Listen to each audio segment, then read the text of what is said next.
এখানে একটা লেচি নিয়েছি, এইভাবে বেলে নেব। বেলা কমপ্লিট হয়ে গেছে। এখানে দেখুন গ্লাস নিয়েছি, এইভাবে গোল গোল করে কেটে নেব। ফুটন্ত জলের মধ্যে লুচিগুলো দিয়ে দিয়েছি, ফুটিয়ে নেব। কত মুড়মুড়ে ভাবে তৈরি হয়েছে দেখুন, একদম গুঁড়ো হয়ে গেছে। নমস্কার বন্ধুরা, আমি অনিন্দিতা, আপনাদের সকলকে স্বাগত জানাচ্ছি। আশা করি আপনারা সবাই খুব ভালো আছেন। আজকে রেসিপির জন্য এক্সট্রা মাখা আটা নিয়েছি, আর এই আটা ফুটন্ত জলের মধ্যে দিয়ে দারুণ স্বাদের একটা নাস্তা রেসিপি শেয়ার করব। পুরো ভিডিওটি দেখার অনুরোধ রইল। অনেক সময় আমরা রুটির জন্য আটা মাখাই, সেই সময় কিন্তু অনেক বেশি আটা মাখিয়ে ফেলি। তখন আমাদের ভাবনা চিন্তা আসে যে এটা কীভাবে কাজে লাগাবো। আজকের যে রেসিপিটা আমি বানাবো, এটা যদি আপনারা বানিয়ে রাখেন প্রায় এক সপ্তাহের মতো স্টোরও করতে পারেন। তো দেখুন, আমি 3টে লেচি কেটে নিয়েছি। কিচেন স্ল্যাবে দেখুন কিছুটা আটা নিয়েছি, আর এখান থেকে একটা লেচি নিয়ে নেব। একটু হাত দিয়ে এইভাবে ঘুরিয়ে নেব, তারপরে পাতলা করে বেলে নেব। অনেকে এই আটা দিয়ে পরবর্তী স্টেপে রুটিও বানিয়ে খায়, কিন্তু সেই রুটি অত বেশি টেস্ট বা সুস্বাদু লাগে না। আপনারা কিন্তু খুব ঝটপট বিকালের জন্য নাস্তাটা বানিয়ে নিতে পারেন। আর বন্ধুরা, আপনাদের কাছে একটা রিকোয়েস্ট রইল, ভিডিওর শুরুতে একটা লাইক দিয়ে দেবেন। আপনাদের একটা লাইক পরবর্তী ভিডিও বানাতে কিন্তু অনেকটাই উৎসাহ করে। আর চ্যানেলে নতুন হয়ে থাকলে চ্যানেলটিকে সাবস্ক্রাইব করে পাশে থাকবেন। একটু পাতলা করে বেলে নেব। এদিকে দেখুন, রুটিটা কিন্তু পাতলা করে আর একটু বড় করে আমি বেলে নিয়েছি, যেহেতু আমি বড় বড় লেচি কেটে নিয়েছি। এইরকম থিকনেস করে কিন্তু আমি বেলে নিয়েছি। দেখুন, রুটিটা এইভাবে একটু উল্টে দেব, আর এর উপরে অল্প একটু আটা ছড়িয়ে দেব। জাস্ট সামান্য একটু আটা ছড়িয়ে দিলাম। এখানে দেখুন একটা গ্লাস নিয়েছি, আর এইভাবে গোল গোল করে কেটে নেব। আপনারা কিন্তু এটা ছোট বড় যেমন ইচ্ছে করে কেটে নিতে পারেন। এবার যে রুটির এক্সট্রা পার্ট, এটাও কিন্তু আমি বেলে আবারও এইভাবে রেডি করে নেব। তো দেখুন, বেশ কয়েকটা রেডি হয়ে গেছে। এখানে একটা প্লেট নিয়েছি, দেখুন সামান্য একটুখানি আটা ছড়িয়ে দেব, যাতে কেউ কারোর গায়ে না জড়িয়ে যায়। এবারে এগুলো এইভাবে একটু ছাড় করে রেখে দেব। আরও একটা লেচি নিয়েছি, আর এইভাবে কিন্তু আমি বেলে নেব। গ্লাস দিয়ে আবারও গোল করে আমি কেটে নেব, আর এইভাবে সবগুলো আমি রেডি করে নেব। সবগুলো কিন্তু আমি বেলে আর ছোট ছোট করে কেটে নিয়েছি। দেখুন, এইভাবে কিন্তু কেটে রেডি করে নিতে হবে। প্যানের মধ্যে আমি কিছুটা জল দিয়েছি, আর জলটা কিন্তু ফুটতে শুরু করেছে। এর মধ্যে দিয়ে দেবো 1 চামচ পরিমাণে সাদা তেল, আর জলটা কিন্তু এইভাবে ফুটিয়ে নিতে হবে। এবারে এখানে যে দেখুন ছোট ছোট লুচিগুলো বানিয়েছিলাম, এই জলের মধ্যে দিয়ে দেব, দিয়ে ভাপিয়ে নেব। এখানে অনেকগুলো লুচি বানিয়েছি, সেই জন্য কিন্তু আমার 2টো স্টেপ দিয়ে এটা সিদ্ধ করে নিতে হবে। আর এই লুচিগুলো সিদ্ধ হতে কিন্তু খুব বেশি সময় লাগবে না, 2 থেকে 3 মিনিটের মধ্যে কিন্তু খুব সুন্দরভাবে এটা সিদ্ধ হয়ে যাবে। বেশ কিছুক্ষণ ফুটিয়ে নিয়েছি, এতে কিন্তু লুচিগুলো বেশ সিদ্ধ হয়ে গেছে দেখুন। আর যখন দেখবেন জলের উপরে ভাসতে শুরু করেছে, তার মানে কিন্তু লুচিগুলো হয়ে গেছে। সাথে এর যে কালারটা একদম চেঞ্জ হয়ে গেছে। এখানে দেখুন ঝাঁঝরি নিয়েছি, লুচিগুলো আমি তুলে নেব। আর একটু খেয়াল রাখতে হবে লুচিগুলো যাতে না ছিঁড়ে যায়। তো দেখুন তুলে নিয়েছি। এখানে দেখুন ঝাঁঝরি নিয়েছি, একটা বড় ঝাঁঝরি, এর মধ্যে লুচিগুলো দিয়ে দেব, আর লুচিগুলো এইভাবে রেখে দেব, জলটা যাতে খুব সুন্দরভাবে ঝরে যেতে পারে। আর এই লুচিগুলো অবশ্যই কিন্তু জলটা ভালো করে ঝরিয়ে নিতে হবে। আবারও কিছুটা লুচি দিয়ে দেব, দিয়ে আমি এইভাবে সিদ্ধ করে নেব। আজকে নাস্তার জন্য একটা ফিলিং বানাবো, তার জন্য এখানে একটা বোল নিয়েছি, আর বোলের মধ্যে দিয়ে দেব সিদ্ধ করা আলু, ছোট ছোট করে সাইজ করে কেটে নিয়েছি। এখানে আমি মিডিয়াম সাইজের 2টো আলু সিদ্ধ করে ছোট ছোট করে কেটে নিয়েছি। আর আপনারা যতটা নাস্তা বানাবেন সেই মতো কিন্তু আলুর পুরটা বানিয়ে নিতে হবে।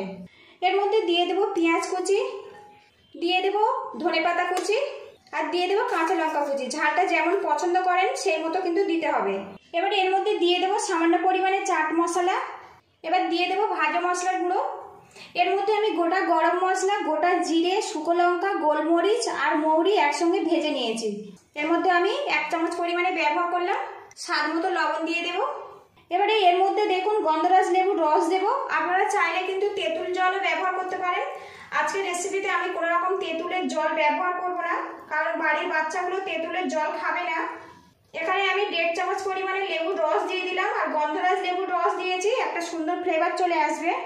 এবার এটা একসঙ্গে ভালো করে মাখিয়ে নেব। এদিকে দেখুন ফিলিংটা কিন্তু রেডি হয়ে গেছে, আর এই ফিলিংটা কিন্তু একটু শুকনো শুকনো করে মাখাতে হবে। এবার এটা আমি সাইড করে দেব। যে লুচিগুলো আমি জলের মধ্যে দিয়ে সিদ্ধ করে নিয়েছিলাম, সেটা জল ঝাড়িয়ে নিয়েছে, একদম শুকনো শুকনো করে এইভাবে রেডি করে নিতে হবে। এরকম আমি 2টো থালাতে রেডি করে নিয়েছি। এই নাস্তাগুলো ভাজার জন্য কড়ার মধ্যে অল্প একটু তেল দিয়েছি, আর তেলটা বেশ ভালো করে গরম করে নেব। এই নাস্তাগুলো যেহেতু আগে থেকে সিদ্ধ করে নিয়েছি, ভাজার জন্য কিন্তু খুব বেশি তেলের প্রয়োজন হবে না। এবার এই তেলের মধ্যে নাস্তাগুলো দিয়ে দেব। এখানে আমি 2 পিস করে নাস্তা দিয়ে দিচ্ছি, আর একটু মুচমুচে করে এগুলো ভাজা ভাজা করে নেব। এইদিকে দেখুন নাস্তাগুলো আমি মুচমুচে করে ভেজে নিয়েছি। আর বন্ধুরা, আজকের এই নাস্তাটার নাম হচ্ছে পাপড়ি। তো দেখুন এগুলো কিন্তু মুচমুচে করে ভেজে নিয়েছি। এবার এগুলো আমি তুলে নেব। আবারও তেলের মধ্যে কয়েকটা দিয়ে দেব। আর এখানে যেহেতু আমি অল্প তেল ব্যবহার করেছি, সেই জন্য কিন্তু দুটো করে দিয়ে আমি রেডি করে নিচ্ছি। আর বন্ধুরা, এক্সট্রা আটা দিয়ে দুর্দান্ত স্বাদের এই নাস্তার রেসিপিটা যদি ভালো লাগে তো একটা লাইক দিয়ে দেবেন। আপনাদের একটা লাইক পরবর্তী ভিডিও বানাতে কিন্তু অনেকটাই উৎসাহ করে। আর চ্যানেলে নতুন হয়ে থাকলে চ্যানেলটিকে সাবস্ক্রাইব করে নেবেন, নিয়ে আমার পাশে থাকবেন। সবগুলো এইভাবে আমি ফ্রাই করে নেব, তারপরে দেখা করছি। কিছুটা পাপড়ি আমি ভেজে রেডি করে নিয়েছি। আর বন্ধুরা, এইভাবে পাপড়ি ভেজে আপনারা কিন্তু এয়ারটাইট কন্টেনারে ভরে 3 থেকে 4 দিন স্টোর করতে পারেন। প্রয়োজন মতো বের করে এটা পরিবেশন করতে পারেন। তো আপনাদেরকে দেখাই এটা কত সুন্দর মুচমুচেভাবে তৈরি হয়েছে। দেখুন, শব্দ শুনে আশা করছি বুঝতে পারছেন কত সুন্দরভাবে এটা রেডি হয়েছে। দেখুন, পাপড়িগুলো তো রেডি করে নিয়েছি। আর এখানে দেখুন একটা প্লেট নিয়েছি, একটা চাট বানাবো। পাপড়িগুলো আমি এইভাবে সাজিয়ে দেব। আর বন্ধুরা, সকালের এক্সট্রা আটা মাখা দিয়ে কিন্তু আপনারা এইভাবে বিকালের জন্য পাপড়ি চাট বানিয়ে নিতে পারেন। এটা এতটাই টেস্টি বন্ধুরা, ছোট বড় সবাই কিন্তু খুব খুশি মনে খেয়ে নেবে। তো দেখুন এখানে আমি ছোট প্লেটে রেডি করছি। এবারে এর উপরে আলুর মিশ্রণটা আমি দিয়ে দেব। আপনারা কিন্তু বাড়িতে এইভাবে ট্রাই করবেন, কেমন হয়েছে কমেন্ট বক্সে জানাবেন। আর বন্ধুরা, বাজার থেকে এইরকম পাপড়ি খেতে কিন্তু অনেকটা টাকা খরচা পড়ে যায়। খুব সহজে কিন্তু এক্সট্রা আটা মাখা দিয়ে আপনারা এইভাবে বানিয়ে নিতে পারেন।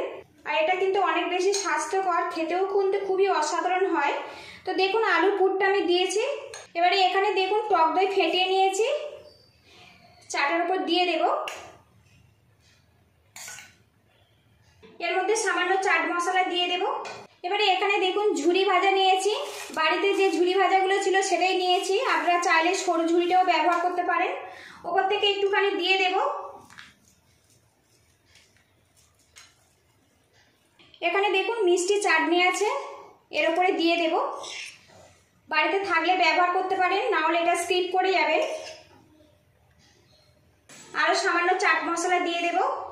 আর বন্ধুরা, একদম নতুন স্বাদের কিন্তু এক্সট্রা আটা মাখা দিয়ে দুর্দান্ত স্বাদের পাপড়ি চাটের রেসিপিটা কিন্তু রেডি হয়ে গেছে।